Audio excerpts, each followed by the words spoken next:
আরে প্রতিবেশী, নতুন টি শার্ট কিনলা? টি শার্টটা সুন্দর না? সুন্দর। 15,000 দাও। কি দিমু? তুমি না 15,000 দিতে চাইলা? বলদ, তোমার টাকা দেবো কেন? আমার টি শার্টের দাম 15,000। ও, তোমার টি শার্টের দাম 15,000?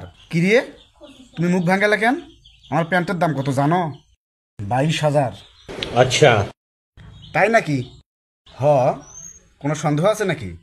না না, তুমি বলছো আর আমি বিশ্বাস করবো না, এটা হতে পারে? বরং আমি নিজের চোখে দেখলেই বিশ্বাস করতাম না। হ্যাঁ হ্যাঁ, কিছু বললা তুমি?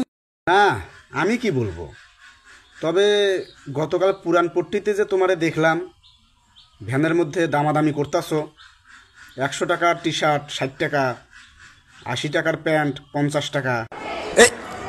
রে, ধরা পড়ে গেলাম নাকি আবার? কি প্রতিবেশী, আকাশে হারাই গেলা নাকি?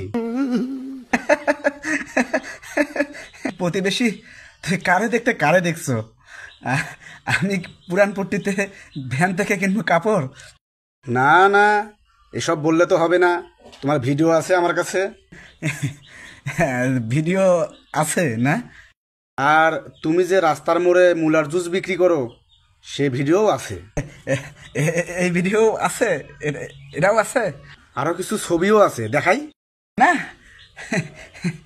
প্রতিবেশী থাক, আজকে আমি যাই, আমার কাজ আছে তো, আরেকদিন দেখাবো। হ্যাঁ, আরে প্রতিবেশী চলে যাচ্ছ, ভিডিওটা দেখে যাও না।